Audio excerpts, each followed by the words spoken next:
Hello, my people. Thank you for joining us for another episode of Van Door the Source.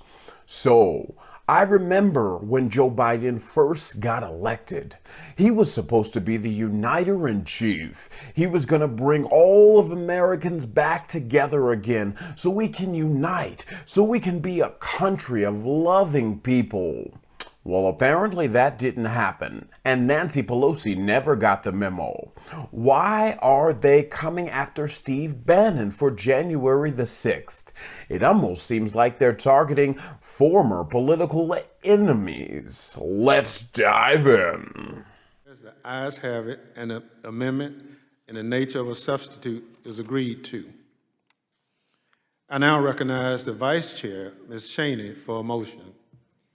Mr. Chairman, I move that the committee favorably report to the House the committee's report on a resolution recommending that the House of Representatives find Stephen K. Bannon in contempt of Congress for refusal to comply with a subpoena duly issued by the Select Committee to investigate the January 6th attack on the United States Capitol as amended.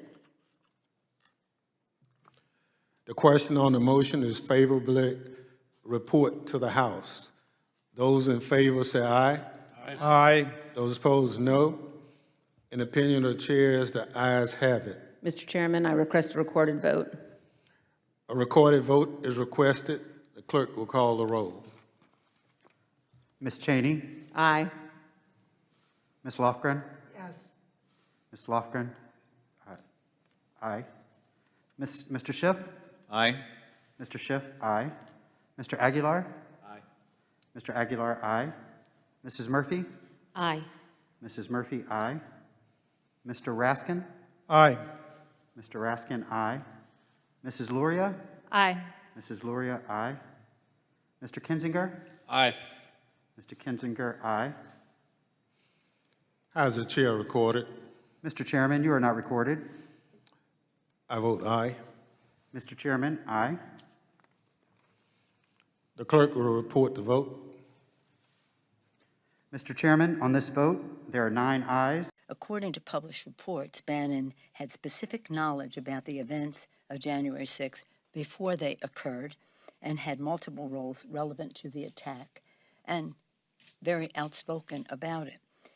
Today on the floor, the House will vote to approve this contempt resolution led by the committee to find the truth. All right, my people, so let's dive into this. Steve Bannon, longtime advisor to former President Donald Trump, he said a couple of words on the January 5th, the day before the insurrection. He pretty much said that all hell is gonna break loose. He pretty much said what I've been reading around the room as the consensus. A lot of people knew that January 6th was going to be an explosion of events. A lot of people knew. The president knew, but also Nancy Pelosi knew. Also, Mike Pence knew. Everybody knew that January 6th was going to be the day. January 6th, that was going to be the day. Everybody knew about it. People were trying to get Mr. Mike Pence to change the vote. It was a big organized event, pre-established to any comment that Mr. Bannon said on the 5th. So, imagine my surprise when I see our House of Representatives vehemently going after Mr. Bannon. Not the focus on the infrastructure bill, not focused on any other item, not focused on crime, not focused on the price of food, the inflation, not focused on anything other than those political enemies of Mr. Donald J. Trump. I understand the need to hold for accountability. But my problem with this whole scenario is Mr. Steve Bannon wasn't even there on January the 6th. He is an American. He was a free private citizen at this time.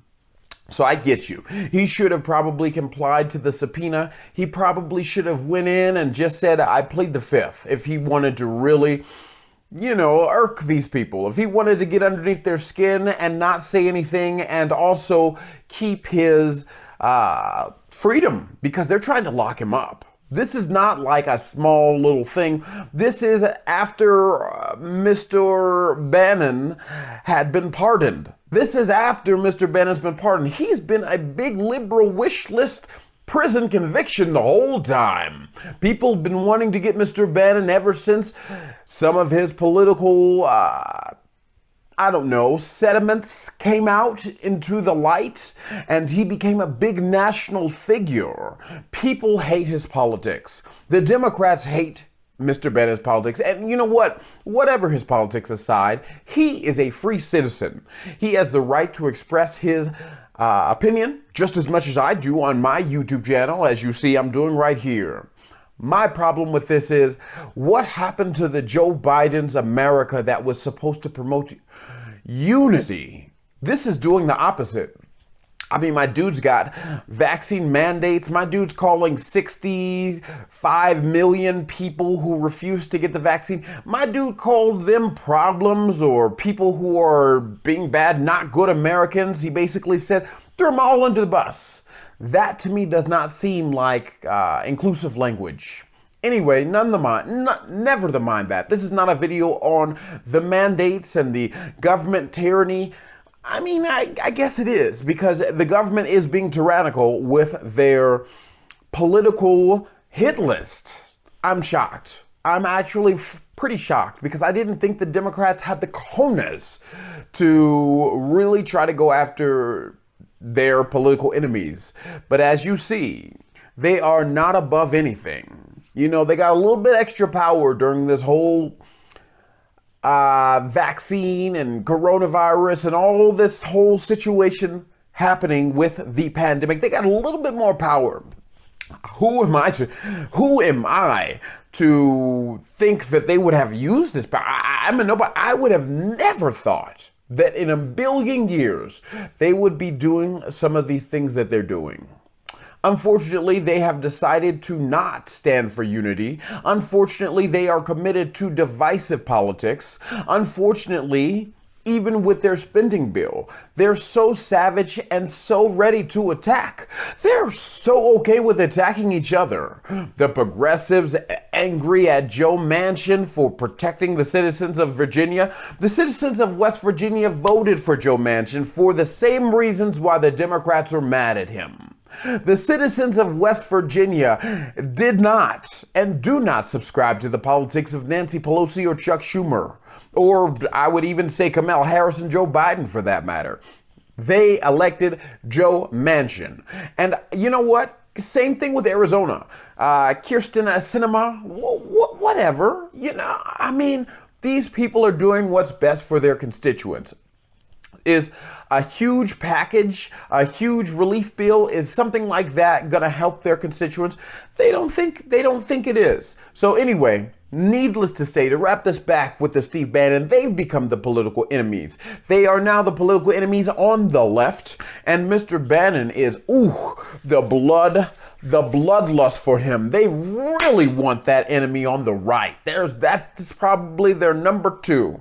You know who they want the most. Mr. former President Donald J. Trump, of course. But, you know, he doesn't make it easy with all this executive privilege and like rules and rights and like, you know, freedoms and, you know, just being able to say things. He doesn't make it easy with that. But Mr. Bannon, on the other hand, they consider him low-hanging fruit. They have a whole session in Congress to vote on him specifically. Now, my thing is, do you think these sessions in Congress are cheap? Do you think that vote that they had was, you know, okay, it's just one day? Wrong. That is millions of dollars they are spending on this, because each one of those people are getting paid a salary, a taxpayer salary, to do their job. Every time Congress is in session, which is not a lot, they're in recess all the damn time. Every time they're in session, if we were to bill them hourly, how much do you think this Steve Bannon situation costs the government? How much do you think these votes and all of these nonsense political maneuvers to lock one gentleman up, who's you're not going to get answers from because he wasn't involved, how much do you think that cost? I personally can tell you, it didn't cost as much as this crazy infrastructure package that they're trying to push, but it did cost frivolous and useless dollars to the taxpayer. My people, this is not how we unite America. This is not what we do. We're going to go to some clips. I want to show you Liz Cheney because she is one of the Republicans who is so gung-ho with trying to get all the information from January 6th. She was just so scared, shaking in her little boots. Oh my God, so terrified. Meanwhile, while we're protecting the people of Congress and doing everything we can to make sure their safety is the utmost top-notch secure, the people in Chicago are dying. The people in New York, in our big urban cities, in California, they're dying because of some of these liberal policies in place. These people in the sanctuary cities, some of these illegal immigrants who, as you see my last episode, we talked about, he was a person who overstayed his visa, they're committing crimes because the pandemic, because they need money, because they need help just like everybody else. So all I'm trying to tell you is there are way bigger fish to fry. Meanwhile, while they're targeting Steve Bannon, one person, one individual, one human being, there are millions of migrants trying to cross the border. Not even something that Nancy Pelosi wants to say ever. Doesn't want to talk about the border. Doesn't want to talk about what's going on. Kamala Harris, girl, what, you showed up one time? That's what you did to the border? What are you even doing? Get her out of here. You know, I had so much hope and promise for these people. And you know what? I am ashamed to say, but I did vote for them.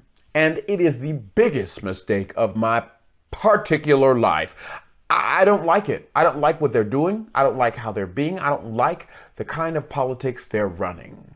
My people, there is so much more to get into. Let's dive in.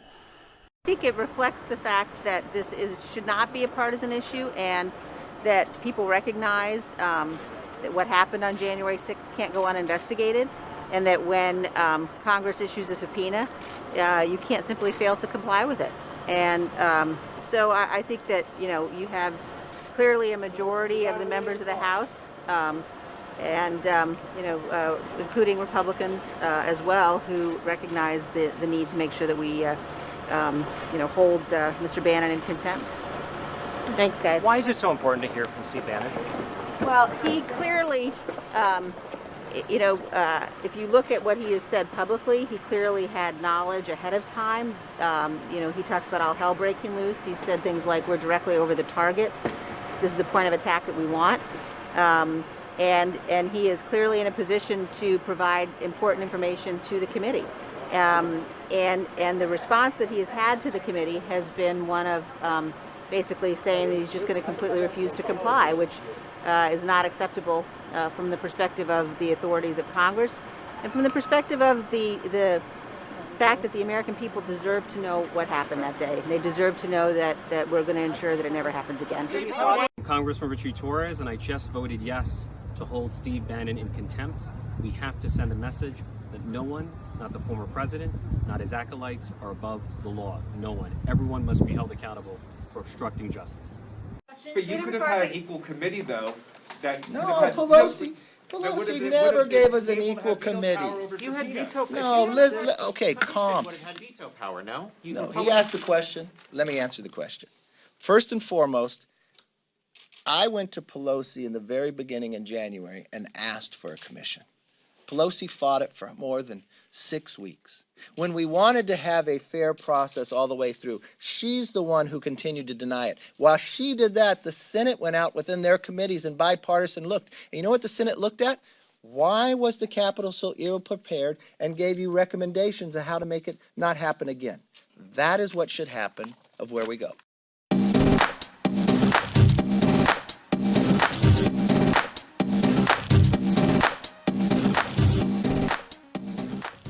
All hell is going to break loose tomorrow. Just understand this. All hell is going to break loose tomorrow. It's going to be moving. It's going to be quick. This is not a day for fantasy. This is a day for maniacal focus. Focus, focus, focus. We're coming in right over the target, okay? Exactly. This is the point of attack we always wanted. Okay, my people. So, we've looked at some of the evidence. We've looked at some of the key figures and key players. But my thing is, ultimately, This is where the Democrats lose. Did they think about the long game? Did they think about the long game in this whole situation? So, Mr. Steve Bannon, he gets held in contempt of Congress. He gets held in contempt. Let's say Merrick Garland, who should have been on the Supreme Court. I'm with that. I'm with that argument that he should have, but he's not. He's now our Attorney General. See, I stand up for free and fair things when they're here, but let me just tell you something.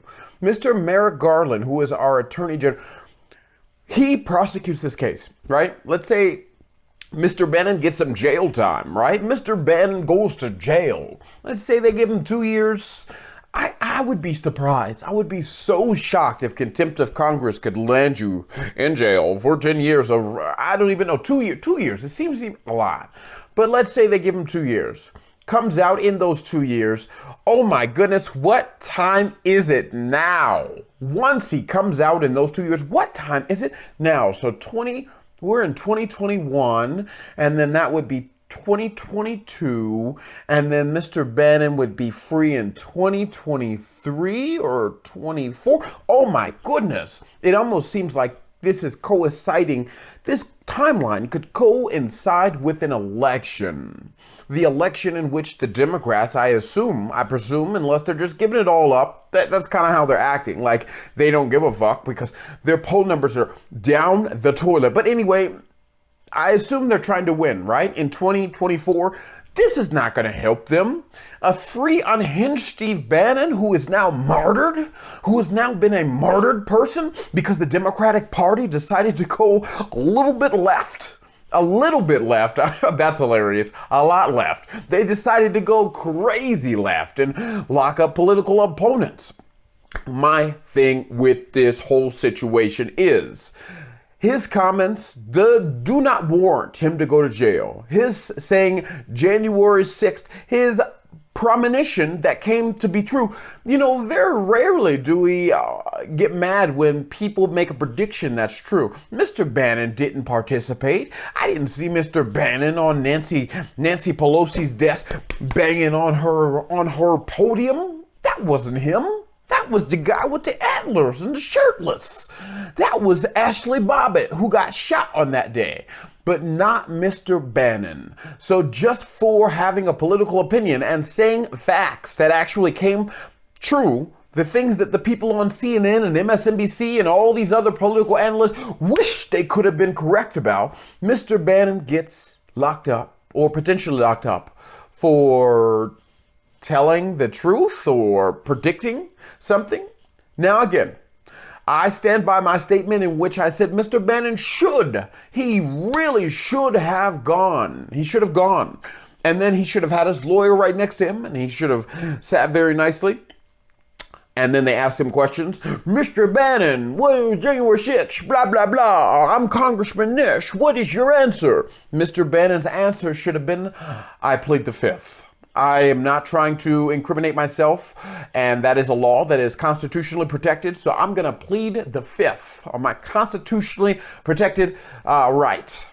Anyway, Mr. Bannon probably has a strategy. Mr. Bannon, you know, whatever you want to say about this gentleman, he is not stupid. Mr. Bannon, the millionaire, the super breaded, very wealthy influencer, Mr. Bannon, who holds a lot of power in the Republican Party, Mr. Bannon, you know what? I don't exactly agree 100% with his politics. Obviously, you know, look at me. I'm a little darker. I don't know if Bannon likes me or not, but it doesn't matter to me. None of that shit matters to me because I'll tell you why. Because he's a smart man. He is a smart man and he knows his audience. You know, it doesn't matter which way you are, one way or another. You're going to have an audience. You're going to have people who like you and don't like you. And then you could be like Joe Biden and Nancy Pelosi and then have crossover in both. Sorry, you guys. I have to take swipes at them because their tyrannical government and their crazy policies are making me feel a Biden voter, which, I don't even like how that sounded. I feel so disenfranchised. I don't even know what to say. I'm not with these mandates. I'm not with this money that they're spending on Mr. Bannon, blocking him up. I'm not even with this $3.5 trillion spending spending wish list program. Like, dude, focus on the infrastructure. No, these fools have to focus on the child care and focus on all this, focus on this progressive wish list and all this crazy nonsense. So, in essence, with everything that's happening, I don't think Mr. Biden deserves to get his spending package passed. I don't know if we all seen that town hall. That town hall was nonsense. First of all, what is this? What is this? What was he doing? Is his fist okay? Mr. Biden, are you good? Oh, get that man some ice cream. Anyway, my people, thank you all for watching this video. I can't wait to come back to you next time so we can talk about all the crazy other shenanigans that are happening. Thank you for watching. Let's dive in.